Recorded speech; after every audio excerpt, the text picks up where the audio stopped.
Such a lag. There we go. All There right, we are live. Welcome back to another episode of Chiropractic Is Sexy. I'm Dr. Paula Ruffin.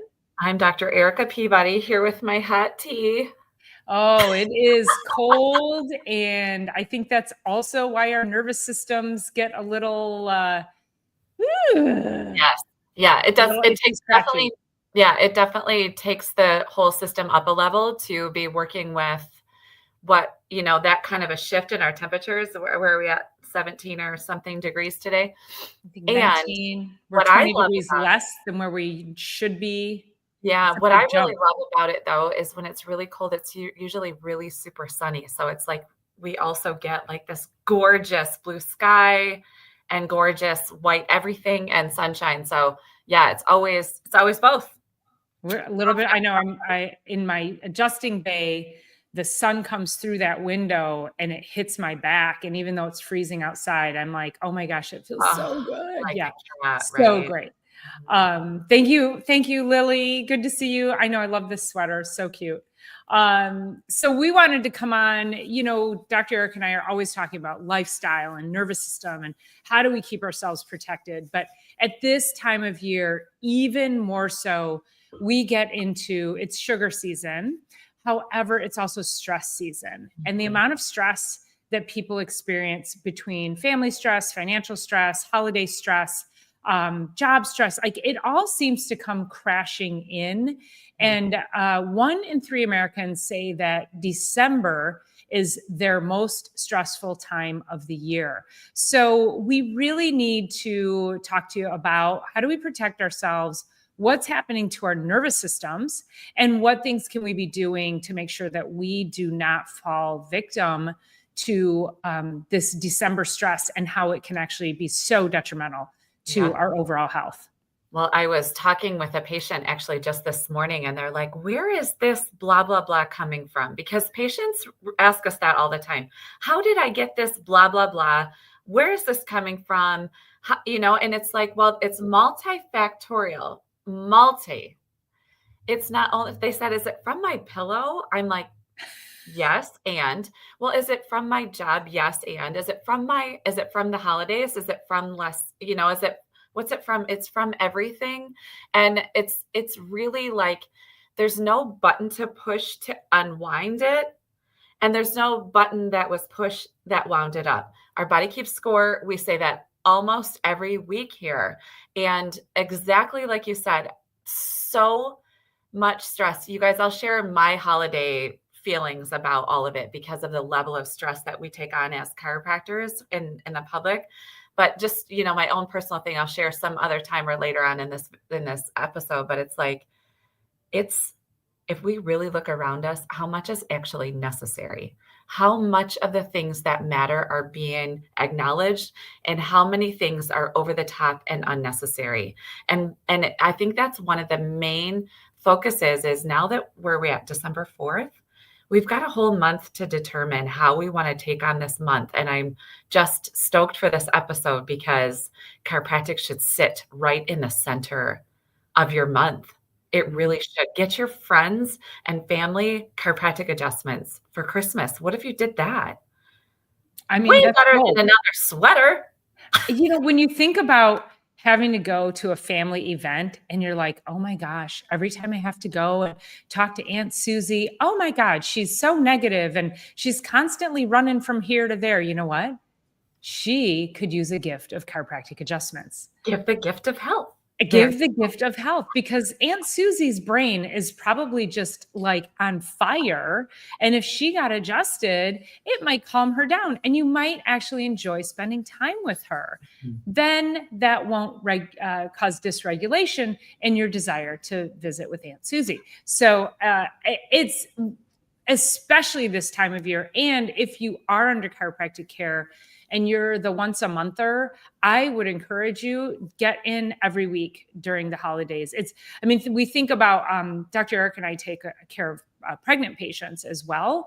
And we tell these people in their last trimester, usually like throughout the pregnancy. I want them here weekly, but just depending on their schedules. But that last trimester, they need to be here weekly because the amount of physical stress, emotional stress, chemical stress in the body, this is no different. In a pregnant woman, yes, she's growing life and the body is experiencing stress, but the brain still subliminally thinks that it's being chased by a saber-toothed tiger. We have holiday stress. I have to go shop for so-and-so and so-and-so. Oh my God. And they had kids and now I got to buy for all the kids. I tend to think that financial stress and family stress tend to be the two biggest things just on a, just for my own personal observation. And so it's so critical that you start paying attention to what matters.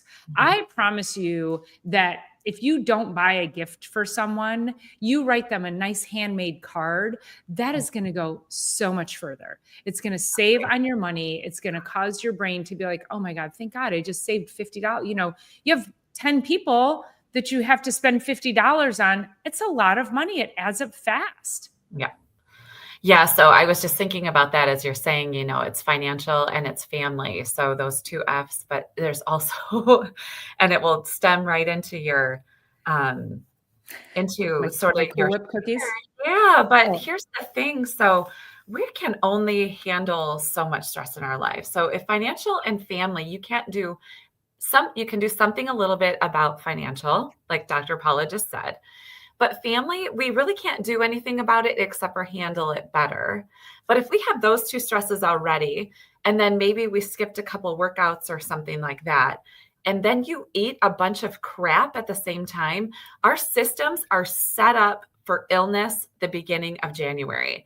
And you will willfully walk yourself right through this month into cold and flu season, or you can start to drop some of the stress layers. I was talking to a patient who is going from entrepreneurship back into a regular job and working for somebody. And I was talking about that backpack. So if you have a backpack that you're carrying around this month of December and you're just loading it with now credit card debt and more rocks. Yes. And family and stress and career. And then you're adding in crappy food and alcohol and desserts around every corner. And let me just wait until January 1st to fix all of this. I'm telling you guys, if you're listening to us right now, do yourself a massive winter season favor by stop with the rocks that you're throwing in there just willy-nilly and not thinking about it. So family, financial for sure. But then also tell us about some of the things that were served at your dinner and how, first of all, I think you should always be hosting and never going anywhere because of the level of quality that you put and love that you put into your things. But also when you do go somewhere, which you do often, how you prep for that, which is summertime too, lake time too. Same, but this gets really bad. It doesn't matter. I know. Dr. Eric and I always talk about presetting and resetting. And so we have and of course we talked about this a little bit before Thanksgiving, preset before the holidays. I'm going to a gala on Saturday. Well, this whole week I'm presetting again which I didn't really do anything outrageous on Thanksgiving, but I'm pre-setting before my gala because I want to have a couple cocktails. I don't know what kind of food they're going to serve. I am going to eat before I go because I want to make sure that I'm protecting myself from a nourishment perspective. I'm going to drink a ton of water. I'm going to dance. So I'm going to be moving. So, and then I'm going to reset following that. And so to address Dr. Erica's question about Thanksgiving.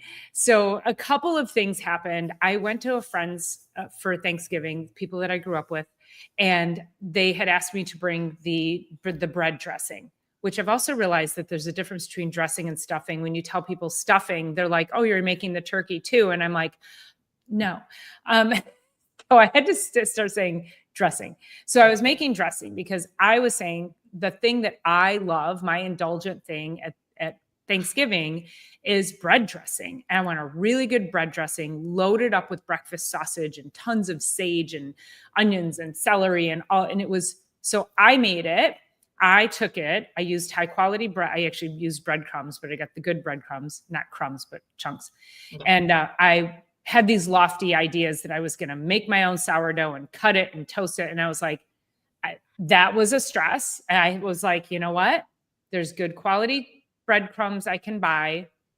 I'm not doing that. So I Well, I did. think with FaceTime that morning, I'm like, make that and keep that at home in a smaller version, and then take good quality, but you don't have to make the sourdough, toast the sourdough, do all. She gave me permission to not make the sourdough, so I didn't.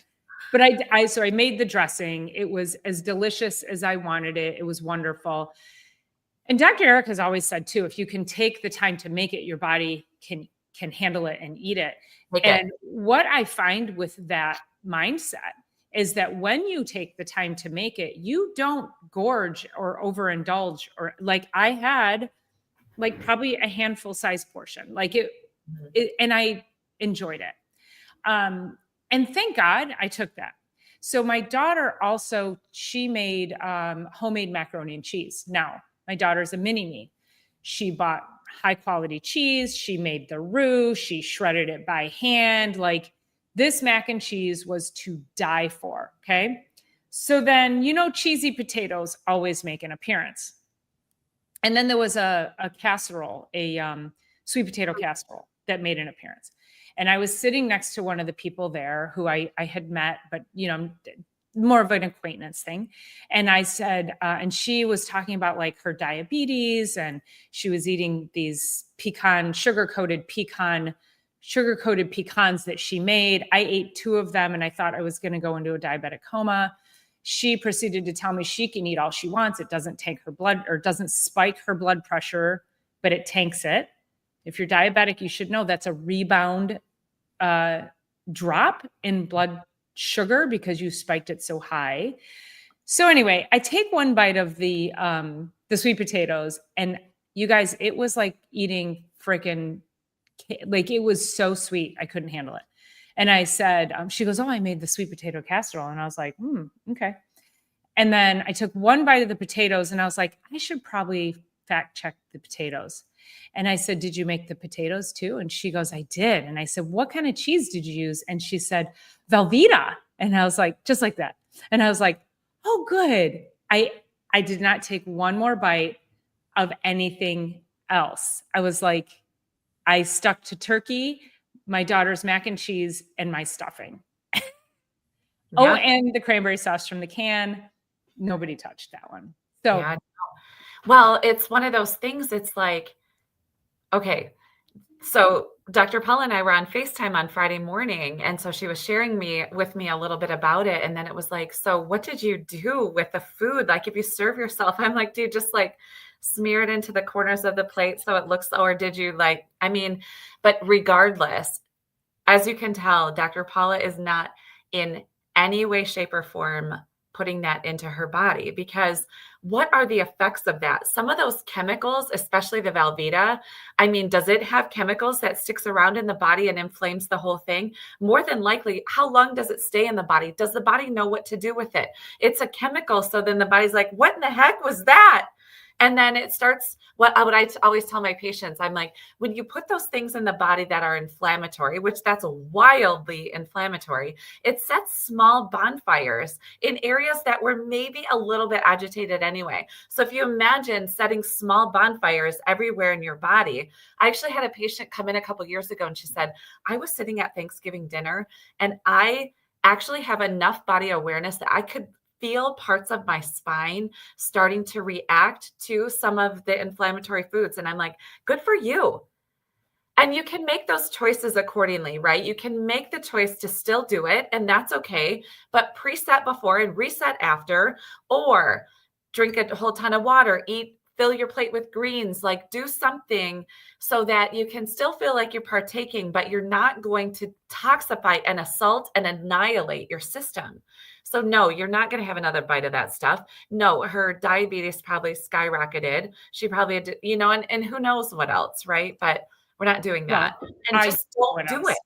because it What's that? goes on. Yeah, exactly. So she'd been diabetic for 40 years. And then we got into the whole Cool Whip cookie thing. So she made these cookies. They look beautiful. I don't know. Ken, if you can find a picture and load it and bring it. They look beautiful. They're They really do. beautiful. They're like all perfectly crackled. They're coated in powdered sugar. And she says, these are made with Cool Whip. They're free for diabetics. And I go, what does that mean? And she says, there's no sugar in Cool Whip. And I go, what? I just like drooled on myself. And I go, Cool Whip has sugar in it. No, it doesn't. And she's something about how they baked up. And I go, yeah, they're one molecule away from plastic. Of course they look like that. No, it isn't. She got so mad at me. And then I sat there. So then I was like, listen, there's a lot of things that if people have opinions on something, I won't get in. I'm like, listen, I'm not going to get into an argument. You're going to have your opinion. Ken's looking up there. Look how pretty they are. Aren't they pretty? Really? Those are Cool Whip cookies. Yeah. You guys don't do it. And so thank you, Ken. So so just going back for a second. So she made these cookies, claimed they didn't have sugar. Of course, I'm sitting there and I'm like, they do have sugar. And I read the list and I'm like, again, if it's an opinion, and I know I'm not going to change an opinion on something, but when you are 100% factually wrong, I'm like, I cannot, especially when it comes to nutrition, I am not going to sit there and idly by. No. Then she proceeds to tell me that she had she's 61 years old, had a quadruple bypass over the summer. So this person, and she's like, and I don't know where it came from, and it just came out of the blue. And it's just, no, it has been like, just like you said, she's been setting small bonfires in her body her whole life.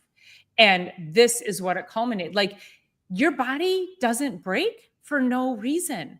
It has to have a reason to fall. And when you have been putting that kind of destructive chemicals in your system, thinking they're food, which also inspired me. I mean, this event created so much content for me. I actually created the Dirty 30. Lily, I still have to send you your copy of the Dirty 30, which is the top 30 foods and food-like substances you should never, ever, ever put in your body.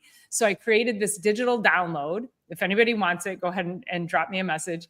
And, but it was like, no, Velveeta, Cool Whip, packaged stuffings, the creamers, and it's everything that you do each and every day that you think is safe.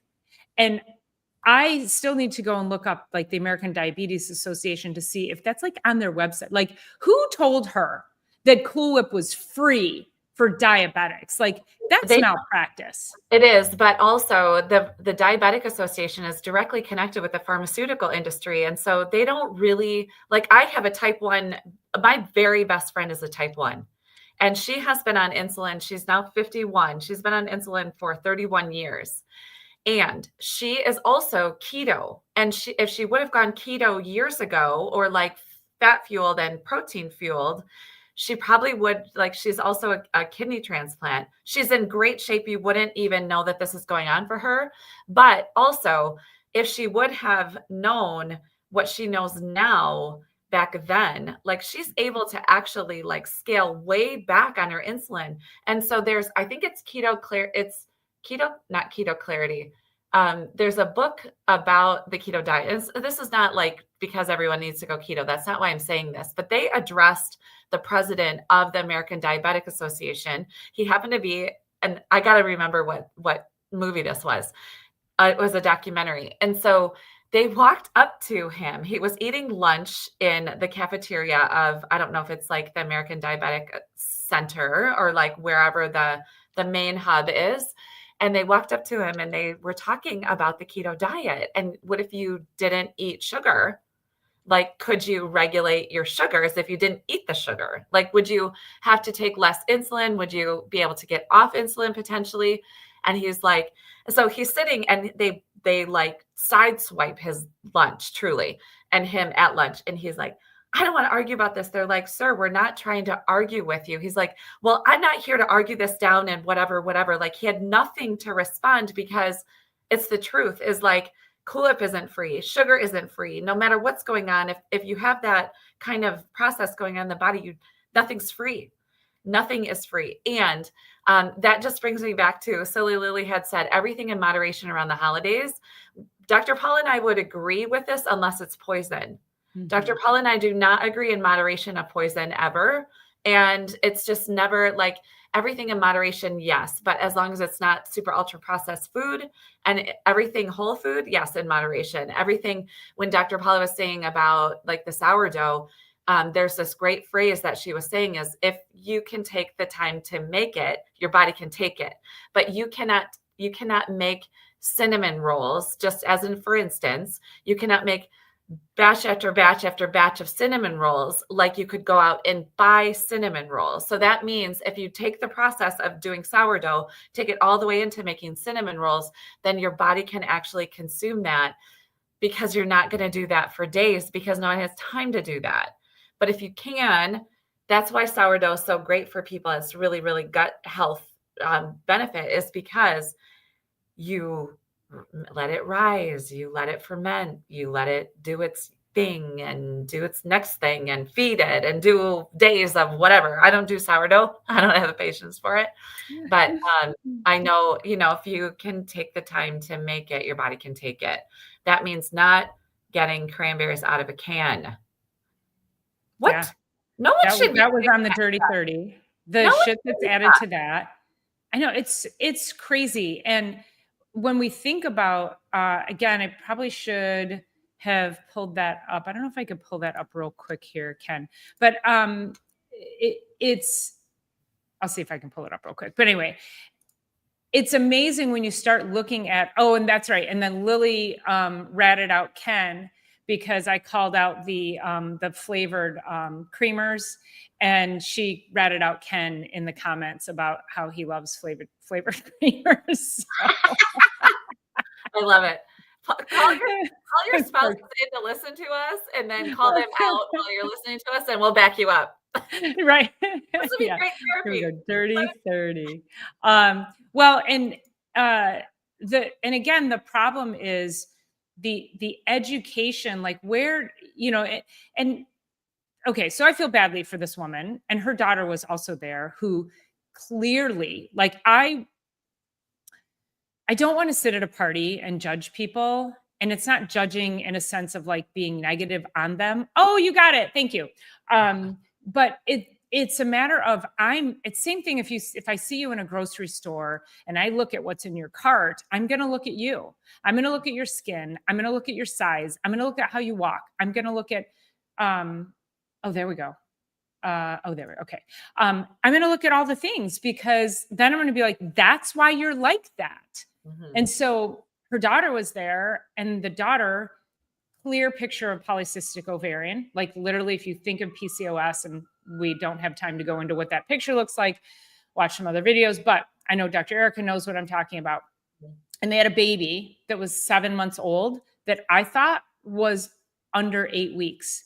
This baby was so tiny and so undernourished. And then the mom kept giving her the sweet potato casserole. And she was like, she loves it. She loves it. And I'm like, oh my God, this poor kid, this poor baby doesn't have a chance. Like, no. She was born preemie, and you're just going to shovel all this sugar down her. And they were feeding her formula. Like, I can't even get into that. But anyway, so you can see here, like there's so many things that can start adding up your calories. And how prepackaged garlic bread, how many of those things show up at a party? The box mixes, the Bisquick. And listen, you guys, I loved Bisquick. I was a Bisquick queen. Loved that. Tube cinnamon rolls, twist, boom. Like, we can't do it. It's, and you have to then come face to face. Thanks for pulling that up, Ken. You have to come face to face with what is your current level of health, and what are all the small things? What are all the small, tiny bonfires you're building each and every day with all the little things? And if you can scale back, and I don't care that you want creamer in your coffee. I'm going to ask you, Ken, if you could take not your creamer and put heavy cream or good quality half and half, not with any gums in it, and a little bit of maple syrup and cinnamon. I'm going to challenge you to that. And I will tell you, if you do that for a week and you try going back to that creamer, you're probably going to be like, ew. It'll taste like a cleaning product. Yes. Once you start cleaning things up, other things taste like products you should be cleaning your home with, not food. Not food. And patients tell me that all the time. They're like, you know what, over the last blah, blah, blah, 6 months, the past year, I like really have cleaned up, mostly because they're listening to us, which is awesome.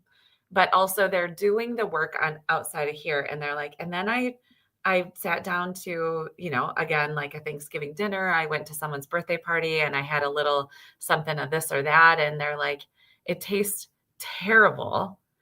And it's satisfying because it's like catching some sensory taste buds and things like that. But they're like, it tastes like a cleaning product, or it tastes like a bonfire, like when you throw really bad things in it and it like smokes, like it tastes like that smells, or it tastes like something like just, it's terrible. Some kind of chemical. Something. It's very weird. And so anyway, yeah. And then, so kind of a quick, easy switch that I know you mentioned on your Sunday night show of Cool Whip, like whip up, what'd you say? Coconut cream is so easy to just blend with a hand blender. That's one way to do it. Or even just organic cream with a hand blender. You guys, if you actually take heavy whipping cream and you make your own whipped cream, again, little splash of maple syrup, little splash of cinnamon. Sometimes I don't even need the maple syrup. It's crazy how like intoxicatingly good it is. And you don't need a ton of it. And I think that's the problem too we run into when we get into like Cool Whip, or we get into like aerosol cans of cream. And it's like, it's just all those different chemicals. And I know you're thinking, oh, but it's one day a year. It's a couple times a year. What are you doing each and every day that is something you don't do every day, but is causing detriment to your health? And you're those little tiny bonfires that Dr. Erica mentioned, it's wreaking havoc on your nervous system. And then you get into that's how we get into these funks where we're like, oh my God, and you feel guilty. And then you go to the next thing and you're like, well, I already blew it. And then you give yourself permission to completely go off the rails. And then January 1st becomes the whole, I'll start over then. And you spend 6 weeks just completely destroying your health. And you're not being kind to you and this beautiful body that you've been given. So start thinking about how kind are you being to yourself, and nourishing it properly is one of the foundational things that you can do. For sure. And you'd say, it's just one day. Like, it's not though anymore. Like when we look back, and we talked about this at Halloween isn't just one day anymore. It's trunk or treats every single weekend leading up to the entire month. And then Thanksgiving is really, I think Thanksgiving is kind of scaled back really to like one day, or maybe Thursday and maybe Saturday for the other side of the family is Thanksgiving or something. But Christmas, like I have Christmas celebrations. I have at least 6 or 7 Christmas celebrations, and it's already started. And then there's another one this Saturday. And then it's like, it's every day. But I got to tell you, so my uncle lives a couple doors down from this big blue building in the center of town. He's got a big, gorgeous old Victorian that he's restored, and he has a Jingle Fest party. So we have Jingle Fest here downtown Fenton, but I go to his house and everybody brings something. But what I go for when I go to a meal like that, and I want you to think about this, is protein and greens first. And by the time you have those in the system, you're not going to want, like if you started with potato chips or corn chips or something sweet off the dessert table, like your brain is not signaling nourishment necessarily. But if you start with proteins and greens, the body's like, oh, sweet. Much like you were talking about with making your own heavy whipping cream, or using heavy whipping cream, make your own whipped cream. Your body's like, oh, that's nourishment. Oh, my brain's registering fats, and it's registering nutrients, and it's registered like coconut heavy coconut cream, like your body's like, So yummy. thank you for that. Mhm. Instead of like, what the heck was that? It tasted kind of satisfying. Let me have more. And you load your hot chocolate this high with that crap aerosol stuff, whatever. So Give me your the real body, stuff. yeah, let your body look at the table, the spread in front of you.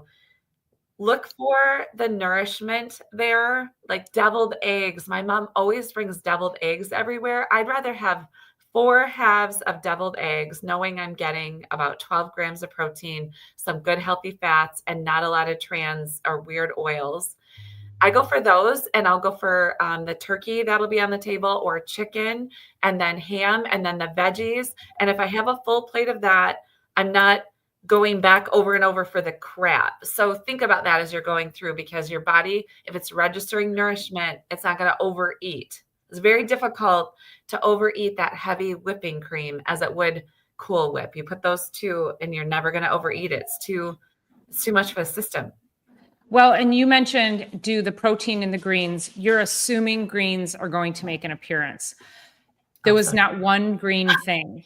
It was all starch. There were 0 vegetables. But see, I ate cucumbers earlier in the day. I ate good quality protein. I had my nutrition shake.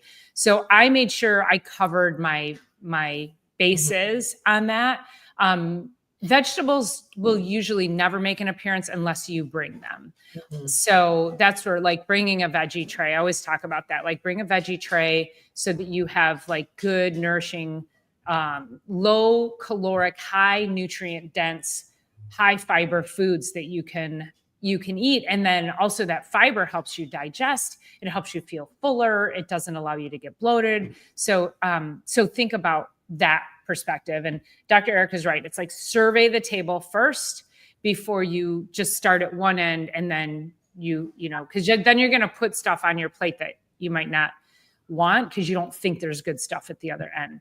Yeah. No, it's great. And also, you know, as you go, if you're looking for more just bandwidth to be able to manage the holidays, we always want to bring back, I mean, our people in our practices are now, they're not only, they want to get to the end of the year and be really healthy, but they're also like, my stress level is through the roof, and it's the stress of regular days. And it's not like our world's part sees and we have all this time and space and energy to just manage the holidays. It's also everything else that was already there. And so anyway, it's been awesome because people kind of float out of here after their adjustment and feel amazing, and then go out there and make, if they have to stop at the grocery store, like they'll make better choices because their brain's functioning better, their body's functioning better. So anyway. Or they go back to work with greater bandwidth.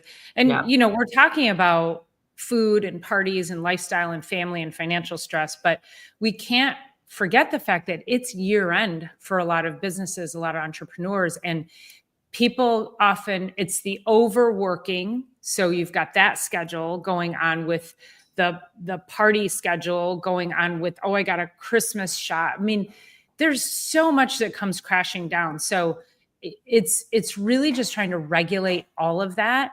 It's putting boundaries around your time. I have actually, one of my coaching clients has no boundaries around her time and keeps asking me for times that she's like, I can do Fridays. I'm like, I did a Friday for her once. I'm like, I'm not doing that, because she has no boundaries around her time does not mean I should break my boundaries for her. Right. So I need you guys to really consider that, is that so many people do not put boundaries around their time, around their bandwidth, around what they need, and then they want to steal yours. Mm-hmm. If you can protect yourself, and I promise you, you'll feel so good. It's the opportunity to say no. And you don't feel guilty. There's no guilt around saying no when you're protecting yourself. And I think that's a critical piece going into the holidays. Like, it's okay to say no to a party if you can't make it. You know, I can't. You know, I need some time. I need to just sit in my pajamas, or no. And you don't have to get, like, no's a complete sentence. Mm-hmm. No one has to know why no. Mm-hmm. Yep. No. Period. I just, No, what? I think also, yeah, it's 2 words, right? No, Uh-huh. I think also there's the ability.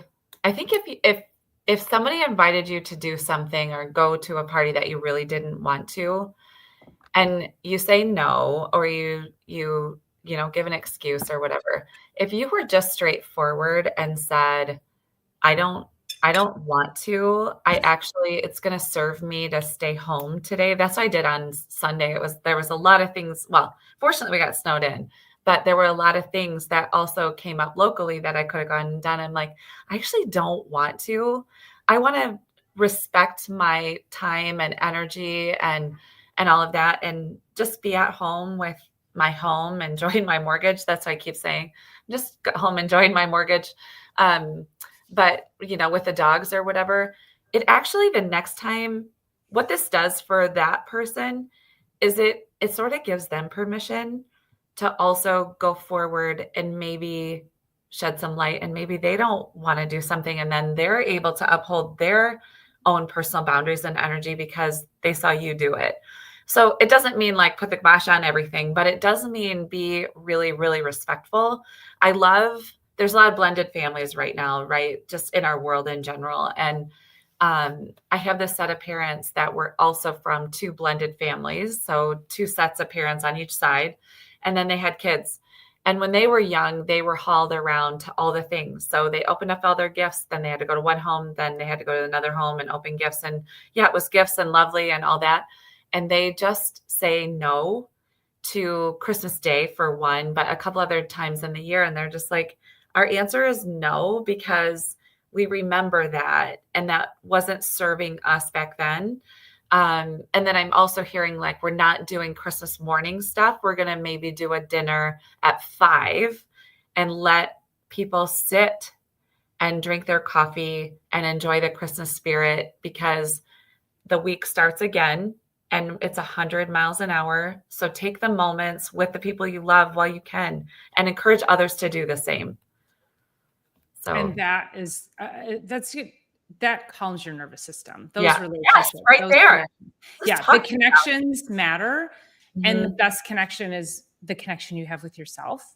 Yeah. And so, yeah, I think that's great. And you're right. There's so many blended families, and I feel so badly for these families, and they've got these young kids, and they're running from one place to the next. And I'm like, you don't have to do all those things on the actual holiday. Like, plan something different. Make it easy. It's hard enough raising kids, let alone having your family make you drag your kids all around. Like, it's enough already. We're too stressed out, and we just need to calm ourselves, and you need to stop by the chiropractor and get adjusted before Exactly. you head out.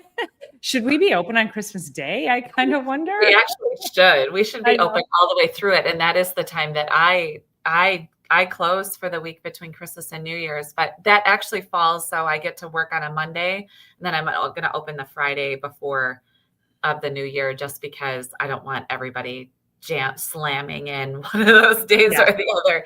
Yeah. So yes, we should be open that week. And in the future, as my office expands, we're going to make sure that we're open that week, because it's a good time to get in.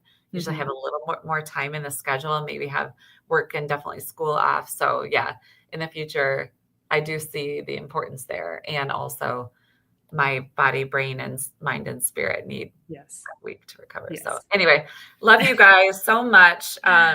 Thanks for just being here, showing up with us, and sharing your comments. And Crafty, I see you and Silly Lily should get together for some Yeah. knitting and crocheting. That's awesome. Knitting. It's I'm so gonna knit. great. I know, that sounds like a good calming brain Yeah. activity, and They, also, they, like, neurological patterning for knitting. It sounds they amazing. say knitting and crocheting, like the research behind that, and rocking at the same time is wild amounts of like good neurotransmitters, serotonin, dopamine, and all of those things that So that cool. help us feel good and calm our nervous system, and very vagal tone stimulating. So it's That's awesome. awesome. Keep up the good work, ladies. Yeah. Well, thank you guys so much. We appreciate each and every one of you being here. Make sure you subscribe, you share, you do all the things. And we'll see you Sunday for Sunday Night Live. Well, I'll see you Sunday for Sunday Night Live, Doctor. And actually, that's going to be a pre-recorded one, but you're not going to want to miss it because it's all the ways to protect yourself through the holidays. So a lot of what we talked about today, some additional things as well. And then we'll see you here next Thursday. I gotta make sure we're in the right week. Yeah. Christmas is on a Thursday, so we'll see you I know next week. Christmas and New Year's Day are both on Thursdays, but we might be able to do a New Year's maybe later. But it'll get fun. I feel like maybe we even do a New Year's Day stream or something that could be fun. So okay, okay, all right, you guys. See you, and thanks so much for being here.